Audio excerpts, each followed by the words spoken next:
Hello viewers, तो कैसे हैं आप सभी। आज मैं आया हूँ जुजुको नो रोकुनिन की मांगा का एपिसोड नंबर 14, जिसकी स्टार्टिंग में हमें दिखाया जाता है मादोका के पोस्टर्स लगे होते हैं और वहाँ पे सारे के सारे लोग उसी के बारे में बात भी कर रहे होते हैं। शुन जाता है क्लास में और वो आज भी कानामे की सीट को देखता है और कहता है वो आज भी नहीं आई। जिसके बाद उसके पीछे के जो बच्चे रहते हैं वो बात कर रहे होते हैं कानामे के बारे में और कहते हैं कि उसको कोई लंग्स की डिज़ीज़ हो चुकी है और टीचर भी आके ऐसा बताते हैं सबको। तो सारे लोग कहते हैं उसको लंग्स की डिज़ीज़ हो गई है, तो बहुत अजीब बात है, ऐसा तो कुछ उसको था भी नहीं कभी। जहाँ पे हमें शिरोकावा के घर पे दिखाया जाता है वो एकदम बेड के कोने पे बैठी हुई थी और तभी उसके विंडो पे नॉक नॉक होता है और वहाँ पे शुन आता है। जहाँ पे शुन को देख के वो कहती है उरुमा तुम। तो शुन कहता है मेरा ये सारी की सारी गलती मेरी ही थी, वो सारी चीज़ें मेरी ही वजह से हुई हैं। इस पर कानामे कहती है तुम किस बारे में बात कर रहे हो, उसमें तो तुम्हारी कोई गलती भी नहीं थी। जिस पे शुन कहता है कि तुम टेंशन मत लो, वो सारे के सारे घाव भले ही दोबारा से भर नहीं सकते, पर मैं यही चाहूँगा कि तुम्हें दोबारा से कोई हर्ट ना कर पाए, और इसलिए मैं बस तुम्हें ये बताने आया हूँ कि मैंने मादोका को मार डाला है। जिस बात को सुन के वो बहुत ज़्यादा रोने लग जाती है और वो कहती है क्या। और शुन कहता है अब तुम्हें कोई भी और ज़्यादा हर्ट नहीं करने वाला। हाँ, चाहे वो तुम्हारे घाव ना भरे, पर तुम्हें स्ट्रांग रहना होगा। मैं चाहता हूँ कि तुम जियो। और जिस पे वो रो रही होती है। जिसके बाद शुन जाता है अपने भाई के पास, काकेरू के पास, और वो कहता है तुम काफ़ी ज़्यादा अच्छे लग रहे हो काकेरू, और लग रहा है जैसे तुम ज़िंदा हो, क्योंकि तुम्हारे बाल भी बढ़ रहे हैं। ये इसी चीज़ का प्रूफ है कि तुम ज़िंदा हो। जिसके बाद जो शुन रहता है वो खड़ा होता है और कहता है कि काकेरू, ये सारी चीज़ें जल्दी ख़त्म होने वाली हैं, बस अब 2 ही लोग रह चुके हैं, एक कुगा दाइची और क्योचान। बस इन दोनों को और मार दूँ फिर सारी चीज़ें ख़त्म। जहाँ पे कुगा जो रहता है वो कहता है कि अब समय आ चुका है कि मैं उस हरामज़ादे शुन को जान से मार डालूँ। और क्यों कहता ही है कि ठीक है, जैसा तुम करना चाहो वैसे कर सकते हो। जिसके बाद हमें दिखाया जाता है दूसरे चैप्टर में बहुत सारे लोग खड़े रहते हैं, यानी कि अज़ुमा और उसकी दोस्त खड़ी रहती हैं और वो तो सारी की सारी बातें कर रहे होते हैं एक दूसरे से। अज़ुमा दूसरी दुनिया में खोई पड़ी रहती है। तभी उसके मुंह पे चाटा पड़ता है और मोने मारती है उसके मुंह पे चाटा और कहती है हे तुम कहाँ खोई पड़ी हो। जिस पे अज़ुमा कुछ ऐसा चेहरा बनाती है, तुम देख सकते हो अपने स्क्रीन पे, और वो कहती है कि हाँ मैंने इसलिए मारा तुझे चाटा ताकि तुझे मैं दोबारा धरती पर ला सकूँ, और तुम इतना ज़्यादा खोई खोई सी क्यों हो। जहाँ पे अभी भी सोच रही होती है चिज़ुरू उसी फेस्टिवल वाली बात को कि फेस्टिवल के बाद शुन जवाब देगा कानामे को। और इस बात को सोच सोच के ही दिमाग ख़राब हुआ पड़ा रहता है चिज़ुरू का, और वो सोच रही होती है कि कानामे तो उस दिन से स्कूल ही नहीं आई और अब क्या करूँ मैं। कानामे ने स्कूल आना बंद कर दिया और शुन से मैं बात नहीं कर पा रही क्योंकि वो बहुत अजीब सी वाइब दे रहा है मुझे। अब मैं क्या करूँ, मैं बहुत ज़्यादा क्यूरियस हूँ। पर तभी शुन जो रहता है उसे देखता है अज़ुमा को और उसकी तरफ आने लग जाता है। तो वो सोच रही होती है कि क्या उरुमा ने मुझे अभी देखा और वो मेरी तरफ ही आ रहा है। और फिर वो अपने मन में इमेजिन करती है कि शुन उसे बोल रहा है चलो अपना प्यार हमेशा के लिए साकार कर देते हैं और अमर कर देते हैं। और ऐसा सब कुछ सोच रही होती है अज़ुमा, और वो देख रही होती है शुन को ही कि शुन मेरे पास आ रहा है, लगता है वो मुझे आज प्रपोज़ कर ही देगा, ये तो बहुत अच्छा सरप्राइज़ होगा मेरे लिए। पर शुन उसको देखता भी नहीं और इग्नोर करते हुए सामने जाने लगता है। सामने कुगा खड़ा होता है और शुन कहता है उससे अबे हरामज़ादे साइड हट, मुझे बाथरूम जाना है। और वो ऐसा बोल के कुगा को साइड करने के लिए कहता है। जो कुगा रहता है वो उसके सामने खड़ा रहता है और तुम देखो कितना ज़्यादा डिफरेंस है इन दोनों की मसल्स में। कुगा की मसल्स क्या तगड़े हैं और शुन बहुत ज़्यादा पतला लग रहा है इसके सामने। पर तब भी शुन के पास बहुत ज़्यादा अच्छी टेक्निक्स हैं, तो ये मैटर नहीं करता कि किसके मसल्स कितने ज़्यादा अच्छे हैं, ताकत होना ज़रूरी है।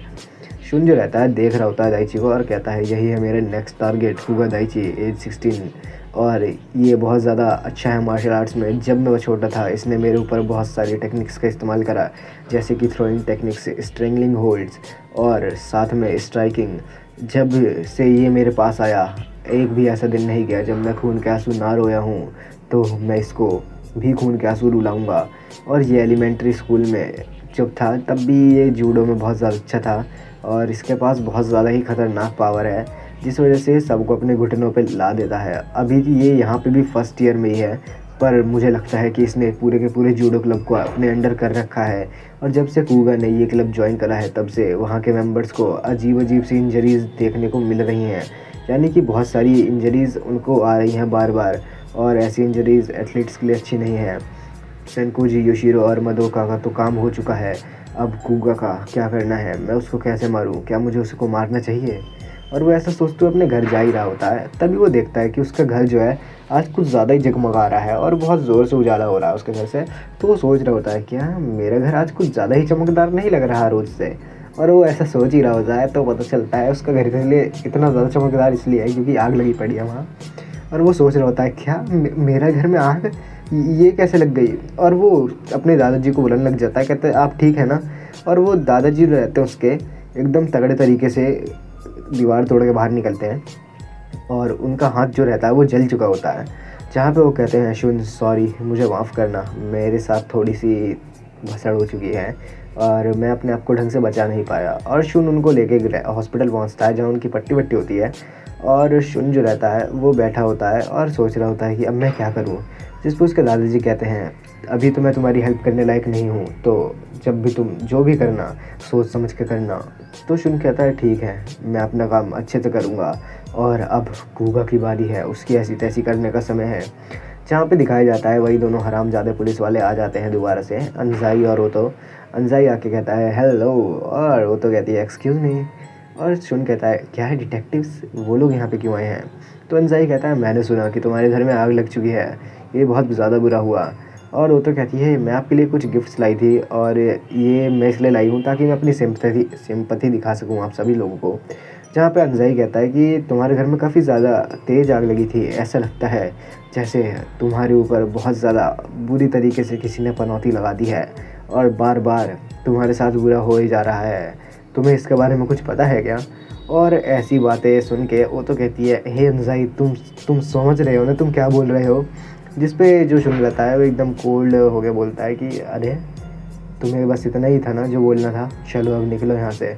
और ऐसा बोलता है जब वो, तो अंजाई कहता है तुम्हारा जो घर था वो पूरा का पूरा जल चुका है और अब तुम रहने कहाँ वाले हो शुन। तो शुन सोच रहा होता है हाँ मैं कहाँ रहने वाला हूँ। जहाँ पे शुन जो रहता है वो कहीं तो जाता है और वो जाता है ओतो के घर पे, हाँ उसी पुलिस ऑफिसर के घर पे। जहाँ पे जो शुन रहता है उसको बुलाती है ओतो और कहती है कि हे मेरा घर थोड़ा सा नहीं बहुत ज़्यादा बिखरा पड़ा है, मैं ये सारी चीज़ें साफ़ करती हूँ और तुम जब तक यहाँ पे बैठो। और हाँ ये पूरा का पूरा घर बहुत ज़्यादा बिगड़ा पड़ा है कुछ ज़्यादा ही। जहाँ पे उसके अंडरगारमेंट्स जो रहते हैं वो पड़े रहते हैं, तो उन्हें जाके जल्दी से छुपाती है और कहती है माफ़ करना, मैं अभी इस सारी चीज़ों को साफ़ करती हूँ। तो शुन कहता है क्या मैं करूँगी साफ़। तो कहती है ना ना मैं कर लूँगी। और वो अपने कपड़े वपड़े उठा के जाने लग जाती है और कहती है शुन मेरे पास खाली एक ही बेड है, तुम समझ रहे हो ना मैं क्या कहना चाहती हूँ। तो शुन जो रहता है वो सोच रहा होता है क्या एक ही बेड है। तो कहती है क्या रूमा ये सही रहेगा। और शुन जो रहता है अब वो सोफे पे बैठ के सोच रहा होता है उसी बात का मतलब कि मेरे पास एक ही बेड है, और वो बहुत ज़्यादा डरा हुआ भी रहता है। तो कहता है कि क्या वो तो आसान का मतलब क्या था इससे, और क्या ये वही मतलब था जो मैं समझ रहा हूँ, और क्या एक हाई स्कूलर एडल्ट के साथ ये कर सकता है। और वो तो बाथरूम में नहा रही होती है, हाँ हाँ हाँ। और जिसके बाद वो बाहर आती है और जो शुन रहता है वो कहता है कि क्या वो आ गई। और तभी वो तो कहती है चलो बेड पे चलते हैं। और ऐसी बातें सुनते ही साथ शुन के पसीने शुरू, पर वो तो का ऐसा कोई मतलब नहीं था। और वो तो जाके बेड पे फैल जाती है और शुन जो रहता है वो ज़मीन पर पड़ा रहता है। और वैसे देखा जाए तो इसकी काफ़ी अच्छी फिगर है। ये सारी चीज़ें बोलनी तो नहीं चाहिए पर है। जहाँ पे शुन जो रहता है वो सोच रहा होता है कि मैं भी डिटेक्टिव की छत के नीचे ही सो रहा हूँ, तो जो सारे काम मैं करता हूँ वो सारे काम करना मेरे लिए बहुत ज़्यादा मुश्किल हो जाएगा। अब मैं क्या करूँ, वो सारे प्रोसीजर मेरे लिए बहुत ज़्यादा मुश्किल हैं, मुझे कुछ तो करना पड़ेगा। पर मैं कुगा के लिए वेट नहीं कर सकता, मुझे कुछ तो करना ही पड़ेगा। मैं वैसा ही करूँगा जैसे मैं अभी तक करता आया हूँ। जिसके बाद हमें दिखाया जाता है जूडो क्लब का सीन, और शुन वहाँ पे बैठा रहता है और उसके टीचर कहते हैं तुम लोग आपस में ही पेयर बना लो, जो जिसके साइड में बैठा है उसके साथ। तो जो रहता है लड़का, कुरोसावा नाम है इसका, वो कहता है कि क्या मुझे ऐसे हरामज़ादा बंदे के साथ अपना पेयर बनाना होगा, छः इतने कमज़ोर के साथ क्यों बनाऊँ मैं पेयर। तो इस पर शुन कहता है चलो अपना बेस्ट करें। और वो कुरोसावा बंदा खड़ा हो जाता है और कहता है चल हरामी अपनी पूरी ताकत लगा और मुझे थ्रो कर। जहाँ पे शुन जो रहता है वो कहता है ठीक है अब मैं करता हूँ, पर वो कुछ ताकत लगा ही नहीं पाता। और कुरोसावा कहता है क्या इतनी ताकत तेरे में, और उसके पीठ पे एक लात मारता है और कहता है अपनी पीठ से और ज़्यादा फोर्स लगा हरामी। और जिस पे शुन कहता है मेरा कोई मैच नहीं है इस जूडो क्लब में, मैं इस जूडो के लिए बना ही नहीं हूँ, तुम्हें ये बात समझनी चाहिए। तो जिस पे जो रहता है कुरोसावा वो कहता है क्या इसने मेरा दिमाग ख़राब कर दिया है, तो ठीक है चल रेडी हो जा, अब मैं तुझे बताता हूँ कैसे किसको फेंकते हैं। और वो फिर मन में सोच रहा होता है कि अब इस हरामज़ादे को अपने पूरी के पूरे फोर्स के साथ फेंकूँगा, मुझे नहीं पता कि इसकी हड्डियाँ टूट जाए तो मैं क्या करूँ, टूटती हैं तो टूट जाए, चल बे मेरी बारी है अब ये। और वो शुन को पकड़ता है और फेंकने लग जाता है अपने पूरे के पूरे फोर्स के साथ। पर शुन को पहले ही पता चल जाता है कि ये अपनी बहुत ज़्यादा ताकत लगा रहा है, और क्योंकि शुन बहुत ज़्यादा ट्रेंड है एक ऐसे बंदे से जो कि फोर्सेस में था, वो भी अंडर फोर्सेस में, यानी कि जो छुप के काम करते हैं वैसे वाले लोग। तो शुन जो रहता है वो अपनी टेक्निक्स से उसी को गिरा देता है, उसके पैर पर लात मार के। और सारे लोग हैरान हो जाते हैं कि कुरोसावा को फेंक दिया शुन ने नीचे। क्या सच में? सारे लोग ऐसे सोच रहे होते हैं। वैसे इसका नाम कुरुसा है, मैं कुरोसावा बोल रहा हूँ, कुरोसा ही नाम है इसका। तो जो शुन रहता है वो जाने लग जाता है घर, और पीछे से कुरोसावा ही नाम है इसका, वो आता है। वो कहता है कि हे उरुमा, तुम रुको ज़रा, मेरे को एक चीज़ तुमसे पूछनी है। तुम्हारा जो घर है उसमें मैंने ही आग लगाई थी। जिस पे जो शुन रहता है वो कहता है क्या तूने आग लगाई थी? और वो याद करने लग जाता है दादाजी को कि उसके जो दादाजी थे उनका भी हाथ जल गया था। वो जाके कुरोसावा की कॉलर पकड़ लेता है और कहता है हे तूने ये क्यों करा तूने ये? जिस पे कुरोसावा कहता है कि कुगा उसने मुझे बोला ये सब करने के लिए, मैं बता रहा हूँ, मेरा जो दोस्त है बचपन की, उसको उसने एज अ हॉस्टेज रख रखा है, मैं कुछ भी नहीं कर सकता, ये सारी की सारी गलती कुगा की है। जब से वो जूडो क्लब में आया है तब से ये सब हो रहा है। उसने बहुत सारे मेरे क्लासमेट्स को हॉस्पिटल पहुंचा दिया है, वो सारे की सारी औरतों का रेप कर देता है। वो मेरे बचपन की जो फ्रेंड है जो वॉलीबॉल टीम में है उसके भी पीछे पड़ा हुआ है। जहाँ पे दिखाया जाता है कुगा को जो कि बहुत ज़्यादा ही हरामी है, और बताता है कुरोसावा को कि तुझे ये काम करना होगा। और जो शुन रहता है उसको ये सारी चीज़ें बता रहा होता है कुरोसावा कि जो कुगा है उसने एक ऐसा क्लब चला रखा है जहाँ पे मतलब कसिनो है, वहाँ पे तुम्हें बेट लगानी होती है, और सारे के सारे जो लोग रहते हैं वहाँ चले जाते हैं खेलने सट्टा। और जो रहता है कुरोसावा उसकी रैंक सबसे ज़्यादा कम है, यानी कि सबसे लोएस्ट वही है। तो वहाँ पे जो कसिनो है वो है फिंगर कसिनो, और वहाँ पे तुम्हें अपनी उंगलियाँ दांव पे लगानी पड़ती हैं। अगर तुम हारे तो तुम्हारी उंगलियाँ टूट जाएगी। तो जो कुगा रहता है वो कहता है अबे हरामी कुरोसावा, तू सबसे कम रैंक का है, कम से कम 2 उंगलियाँ तो दांव पे लगानी ही पड़ेंगी तुझे। तो कुरोसावा कह देता है ठीक है 2, चलो स्टार्ट करें। पर कुरोसावा की किस्मत अच्छी रहती है और वो जीत जाता है, जिसकी वजह से एक बंदे की एक उंगली टूट जाती है।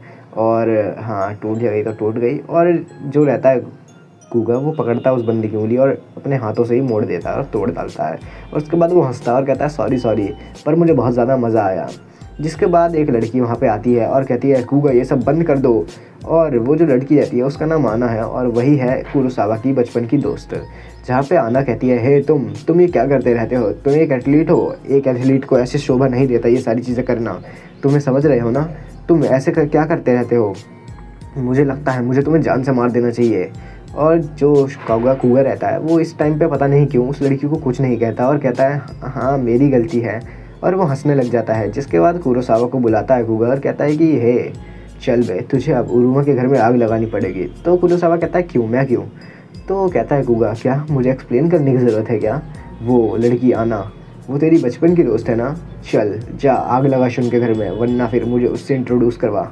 तो जो रहता है शुन वो समझ जाता है कि क्यों आखिरकार क्यों करवा रहा था ऐसा सब कुगा। और शुन सोच रहा होता है कि मुझे पता है ये जो कुगा है ये किसी भी लड़की के साथ ज़बरदस्ती कर सकता है, पर आखिरकार ये मेरे पीछे पड़ा है, इस वजह से ये ऐसा सब कर रहा है। तो कुरोसावा कहता है प्लीज़ मेरी मदद करो, और आना की भी, तुम ताकतवर हो है ना, मुझे नहीं पता कि कुगा तुमसे क्या चाहता है, पर हम दोनों सेम साइड पे हैं, तुम्हें मेरी मदद करनी चाहिए। तो जिस पे शुन कहता है तेरे पास कोई पिक्चर है आना की? तो कुरोसावा कहता है हाँ मेरे पास एक है, पर उसको देख के उसके साथ प्यार में मत खो जाना, ठीक है ना? तो शुन कहता है अरे हाँ बिल्कुल। और जब दिखाता है कुरोसावा उसको उस लड़की की फ़ोटो, तो शुन भी बहुत ज़्यादा हैरान हो जाता है और कहता है हाँ ये बहुत ज़्यादा सुंदर है, और ये जो लड़की है इसकी शक्ल मिल रही होती है क्यों जैसी, और क्यों से मतलब। और शुन जो रहता है वो भी यही सेम सोच रहा होता है क्या ये तो बिल्कुल ही क्यों जैसी लग रही है। और जिसके बाद ये वाला एपिसोड होता है ख़त्म। मिलेंगे अगली वीडियो में, तब तक के लिए बाय बाय।